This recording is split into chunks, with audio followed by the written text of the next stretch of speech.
सही अर्श के प्यारे हम हैं, दामने शब में चमकते हुए तारे हम हैं, काफिले हमसे लगा लेते हैं मंजिल का पता,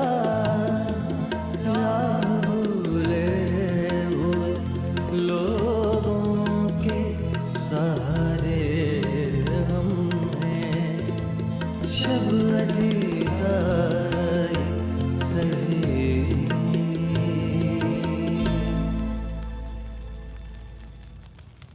जाजपुर के चौधरी गिरफ्तार कर लिए गए। क्या गिरफ्तार कर लिए गए? हाँ सरकार। अब तक जो हुआ सो हुआ। अब जब तक मैं अब्बू जान से इजाजत ना ले लूं, आप खजाने को हाथ भी नहीं लगाएंगे। सिकंदरपुर वाले आ गए। अच्छा चलो मैं चलती हूँ। चंदा, तुम खुद चली जाओ अभी और शब्बों को साथ ले आओ। जी। वक्त बदला, लोग बदले, ये शीश महल यानी गढ़ी अपनी रानाइयों की शिनाख्त भर बनकर रह गया। मेरी बूढ़ी आंखें भी सुलग उठती हैं उस दौर की हवा पाकर। खैर, सिकंदरपुर से अनवर मियाँ जुबैदा और फूफी जान को लेकर आ पहुंचे। अनवर मियाँ ने चौधरी को भी पुलिस की गिरफ्त से छुड़ाकर पिट रहे रहमत अली खां की टीस बढ़ा दी। मगर रहमत अली खां जैसा शातिर इतनी जल्दी शिकस्त कैसे मान लेता, जबकि रियासत का बादशाह उसके साथ था। फिलहाल छोटे सरकार और रहमत अली खां के बीच शह और मात का खेल खुलकर शुरू हो गया। हम सब लोग पूरे दिल से छोटे सरकार के साथ थे, मगर कारिंदे तो बड़े सरकार के ही थे ना, इसीलिए दिल की बस दिल में ही रख सकते थे। सरकार, एक अर्ज थी। जब से आपने सरकार मुझे मुख्तार कुल किया है, तब से मैं अपना सिर हथेली पे लिए आपकी और रियासत की खिदमत करता रहा। सरकार, मैंने ये सब इसलिए तो नहीं किया कि मेरे मुंह पे स्याही लगे। जब बरसों से खजाने की कुंजियां मेरे पास हैं, तब अगर कोई बंदूक या पिस्तौल मेरे घर पे पड़ा रह जाए तो मैं मुजरिम तो नहीं हो गया सरकार? ठीक है सरकार, आज छोटे सरकार ने टके के सिपाहियों के सामने मेरे जूते लगाए, और वो राम सिंह, जिसको उसकी बदमाशियों की बिना पे मैंने मौकूफ कर दिया था, मेरे ऊपर तैनात किया गया है और कहा गया है कि बंदूकें मेरे घर से निकलवा कर खजाने में जमा करें। और सरकार, मुझे ये धमकी भी दी गई है कि अगर ये बात मैंने आपको बताई तो मुझे गोली मार दी जाएगी। क्या? सरकार, आपने मुझे क्या नहीं दिया जो मैं डाके डालकर अपने घर को जहन्नुम बनाऊंगा? सरकार, आपने कभी मुझसे हिसाब नहीं मांगा और मैंने भी आज तक कागज पर लिखकर देने से परहेज किया। अब मुझसे 4 बरस का हिसाब तलब किया जा रहा है। 4 बरस? ये 4 बरस का क्या किस्सा है? 4 बरस का किस्सा यह है सरकार कि जब 4 बरस कब्ल चीफ कोर्ट से आप पर 3 लाख की डिग्री हुई थी,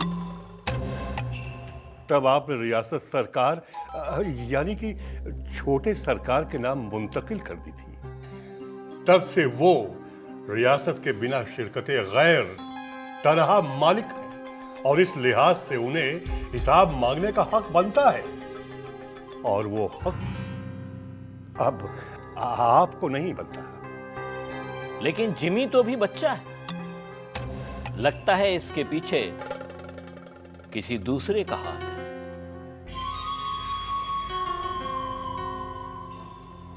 सरकार, ये सब सिकंदरपुर वालों की चाल है।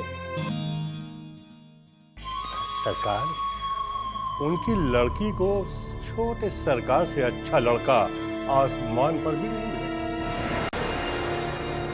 इसीलिए उन्होंने ये सोचा कि अगर वो छोटे सरकार को काबू कर लेंगे तो उनकी लड़की की जिम्मेदारी भी खत्म हो जाएगी और सरकार आपकी जिल्लत का सामान भी हो जाएगा। अब सरकार, अगर ये हो गया तो आप सिकंदरपुर वालों के हाथ की कठपुतली बन जाएगी सरकार। तो उसका इलाज क्या सोचा तुमने? सरकार, मैंने आपके कदमों में जामनगर की मुख्तारी की है, घास नहीं खोदी है। जब 10 बातें सोचता हूं, 2 कर चुकता हूं, तब एक जुबान से निकालता हूं। मेरी माने सरकार, तो अब भी कुछ नहीं बिगड़ा है। तमहीद की क्या जरूरत है? साफ साफ कहो। सरकार, आप छोटे सरकार की शादी कर दीजिए फौरन।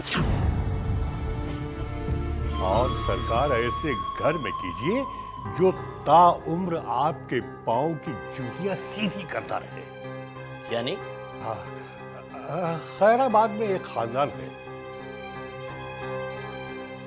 थोड़ी बहुत जमींदारी अब भी है उनकी, कलम के बागात हैं और लड़कियां।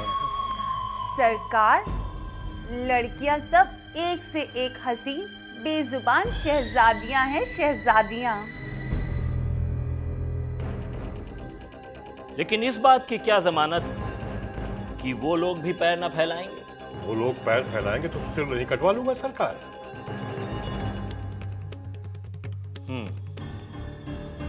अच्छा तो रहमत, तुम बात चलाओ। शब्बो नहीं आएगी। क्यों? मैंने चलने के लिए कहा तो गुलशन उसे पकड़कर छोटे सरकार के पास ले गई। छोटे सरकार ने पूछा किसने बुलवाया है, तो बोली खां साहब ने। इस पर छोटे सरकार बिगड़ गए, कहने लगे खां साहब से कहना कि हवासों में रहे, वरना इतने जूते लगवाऊंगा कि भेजा निकलकर रहम की भीख मांगेगा।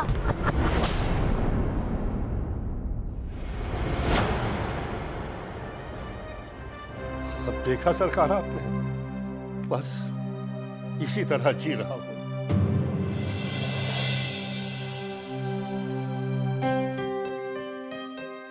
मैं तब तक बर्दाश्त करता हूं जब तक पानी सर के ऊपर न निकल जाए। तुमने आजकल जो रवैया अख्तियार कर रखा है मुझे सख्त नापसंद है। रहमत अली खां हमारे बुजुर्ग हैं, रियासत के मुख्तार आम भी। सबके सामने उनको जलील करना रियासत और शराफत दोनों के खिलाफ है। उनकी कोई बात बुरी लगती भी है तो उन्हें तन्हाई में समझा दो। ऐसे लहजे में बात करो जो उनकी शान शान, समझे? जी समझा। मुख्तार आम की शान का ख्याल रखना आपका हुक्म है और आपके हुक्म की तामील करना मेरा फर्ज है। मैंने समझने के लिए कहा है, जवाब देने के लिए नहीं। और हां, सिकंदरपुर के मिर्जा अनवर मेरे दुश्मन हैं, तुम उनसे कोई ताल्लुक नहीं रखोगे। मैंने अब तक हर मामले में तुम्हारी खुदराई बर्दाश्त की है। तुमने सीतापुर की बड़ी जमीन स्कूल को दे दी, मिस्रिक में मेरे कयाम की पुख्ता इमारत में मदरसा खोल दिया, नीमसार में मुख्तार की रिहाइशगाह में धर्मशाला बना दी। मैं खामोश रहा, लेकिन इस नालायकी को मैं अब बर्दाश्त नहीं करूंगा। मेरा इरादा सिर्फ तुम्हारी इस्लाह करने का था। अब्बू, अब तुम जा सकते।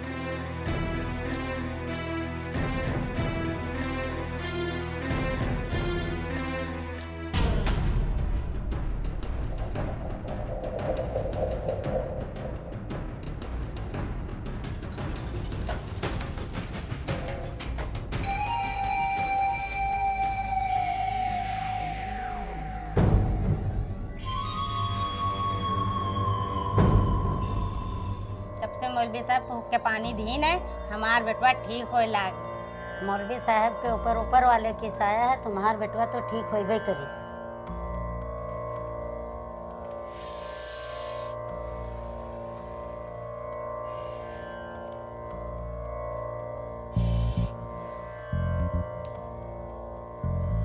बहन, ये बच्चे को जाकर पहना देना, मालिक सब ख्याल करेंगे।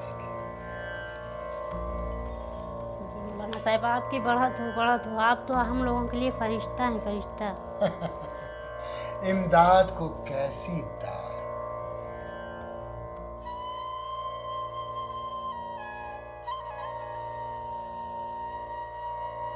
मौलवी साहब, आपका चंदा बिटिया बुलाइन है।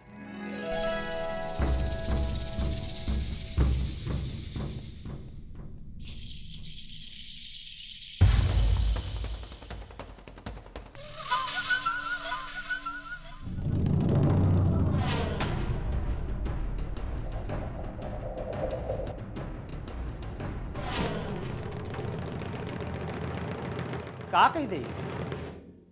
अब तुम चलो, कह देना मैं मरीजों को निपटा कर आ रहा हूं। जी।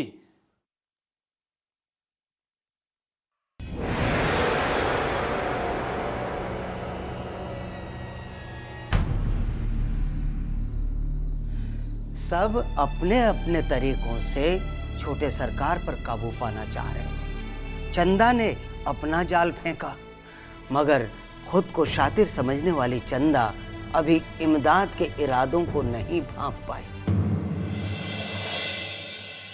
आप बड़े कारसाज हैं मौलवी साहब, मेरी बिगड़ी आप ही बना सकते हैं। इमदाद को कैसी दाद, जरा तफसील से बताइए। इस बात को अपने तक ही रखिएगा। आप अंदेशों को दरकिनार कीजिए चंदा भी, जाने कितनों के राज इस सीने में दफन है। एक और आप फरमाइए तो। दरअसल मेरे एक अजीज का दिल मेरी तरफ से बुरा हो गया है। अब वो इतने बेजार हैं कि उन्हें मेरे नाम से ही बैर है।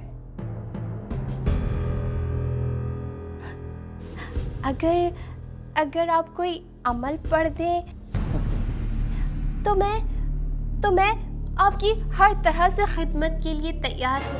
हर तरह से? जी, मैं वो अपने जेवर बेच कर भी। तौबा तौबा, अगर ये पेशा अख्तियार किया होता तो मेरे घर की दीवारें चांदी की हो गई होती। मैं कह रही थी कि ऐसे मामलात में काफी मसारिफ हो जाते हैं। अरे आप कहिए तो चंदा भी, मैं आपके लिए सब कुछ करूंगा। खैर, जैसी आपकी मर्जी, लेकिन मेरा काम जरा जल्दी हो जाता तो। हो जाएगा, इंशाअल्लाह जरूर हो जाएगा। आप उन जनाब का नाम और उम्र तो बताइए। क्या इसके बगैर काम नहीं हो सकता? ये कैसे मुमकिन है?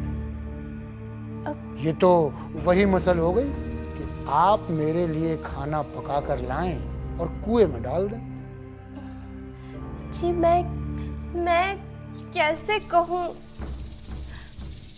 अगर आप इजाजत दें तो मैं बता दूं। बता दीजिए। छोटे सरकार। हाय अल्लाह, आप तो फरिश्ता है, फरिश्ता। इमदाद को कैसी दात।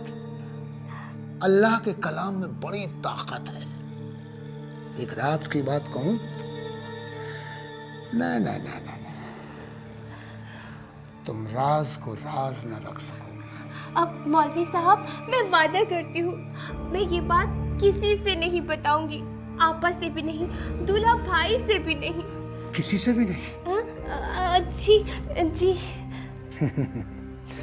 जिमी बेटे ने भी मुझसे तुम्हारे लिए अमल करने को कहा है। सच्ची? हाँ चंदा भी, अभी परसों से पढ़ना शुरू किया है और देखो कुआं प्यासे के पास जाने को तैयार है। अब अगर आज से तुम्हारे लिए पढ़ना शुरू किया तो छोटे सरकार दीवारों से सर टकराते नजर आएंगे। बोलिए, अब आप क्या कहती हैं? अब आप जो हुक्म दें। चंदा भी, मैंने छोटे सरकार को पढ़ाया है, इसलिए उनके मिजाज को अच्छी तरह समझता हूं। जब से उनका गम देखा, मेरी भूख प्यास सब उड़ गई। ये तो अल्लाह का करम है कि मेरी मेहनत रंग लाई और तुम राहे रास्त पर हो गई। सुनो, जरा कलमदान और कागज ले। जी, अभी लाइए।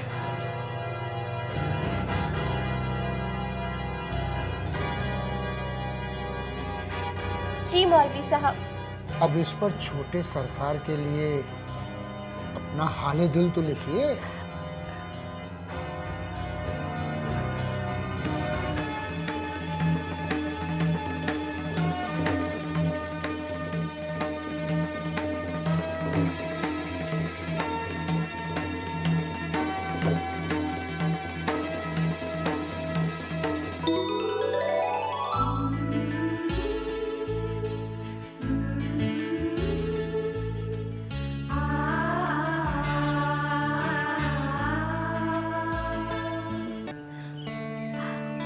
चंदा, छोटे सरकार।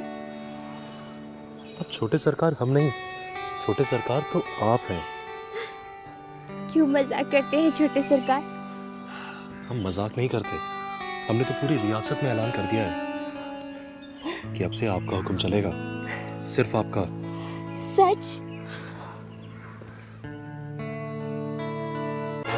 बस बस बस, इतना काफी है। जी हाँ, ये पर्चा छोटे सरकार के लिए लुकमान के नुस्खे का काम करेगा और आपके दूल्हा भाई खान साहब आपके मुख्तारे आम होंगे। और हाँ, मगरिब की नमाज के बाद आप बुद्धू की बीवी के साथ आ जाइएगा, मैं आपको कुछ मशवरा दूंगा। हो सकता है छोटे सरकार भी वहां मौजूद हो। आप तिलिस्मी हैं मौलवी साहब।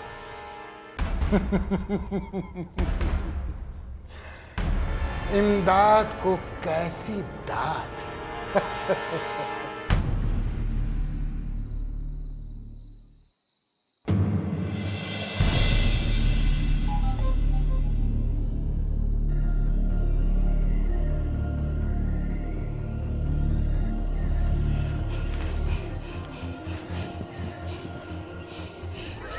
सुनो दुल्ले शाह के दलाल, बिना छुरी बिना कांटा तुमको करबे आज हलाल।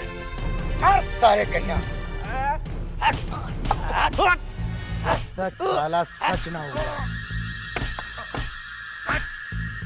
चौधरी, ये तो राम का उठाए कि अच्छा नहीं किया हो।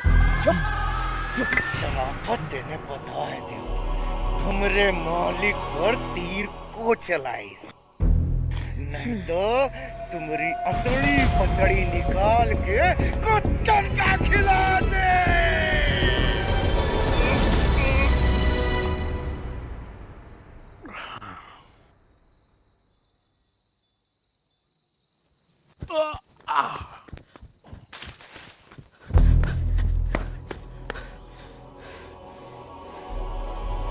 काबे बाके हगिया बैताल पीछे पड़ा है कहा? हगिया बैताले ही समझो सा। अबे अगिया बैतालन का तो हम अपन टेट में धरी थन, तभी तो रूहाबाद के कब्रिस्तान में मुर्दन पर हुक्म चलाई थन। अरे वो अगिया बैताले नहीं जो ना आपके काबू में आसानी से आ सके। को आए जरा बता तो। जाजपुर का चौधरी।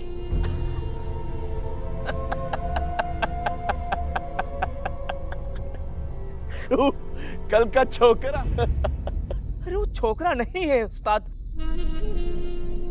अरे बड़े बड़े लाल बुझक्कर का अपने जेब में लिए फिरत है। वो तो हम लोगन के लिए मुश्किल खड़ी कर दी। अरे रजब अली और छोटे लाल को उठाई ले गवा। का? छोटे लाल और रजब अली का कब? शाम को जब छोटे लाल और रजब अली लक्ष्मी शाह के यहाँ बीड़ी लिए गए तो वहां एक आदमी आवा और वो कहिस कि रहमत अली उनका किले के पीछे बुलाई है। वो दोनों तट पर चल पड़े। वहां पर चौधरी अपने लोगन के साथ एक गड्ढा लिए खड़ा रहा और इन दोनों का मारिस और उसके बाद अद्धे पे डाल करके फुरी गया। फिर का अब इन्हें पता चला कि दो ही आदमी साइकिल सवार आए और रजब अली और छोटे लाल का वो मटिया महल के द्वारे पर छोड़कर चले गए।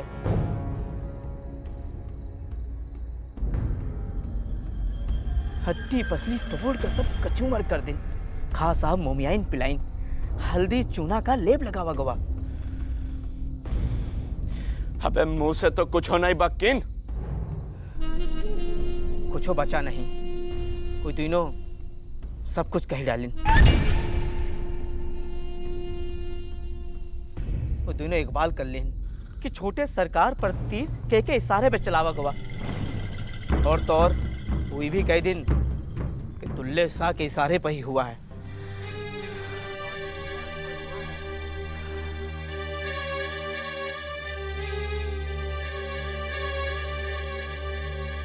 वहां को रहा है? पुलिस वाले नहीं रहे, सब चौधरी की पार्टी वाले रहे। चौधरी भी कही तो दुल्ले शाह की मूछें उखाड़ कर रस्सी बट कर अपने पिल्ला का बंधिए। अब जुबान के आगे ना तो खाई होते हम ना खंडक। और पीछे पीछे तो दुनिया लाट का भी गरियात है। अरे है कौन माई का लाल जो दुल्ला शाह के सामने आवे? अरे दुल्ला शाह की मूछ तो मूछ, अगर कौनो दुल्ला शाह के कुत्ते की पूंछ का बाल भी उखड़िए ना तो पूरा जाजपुर फूंक दे।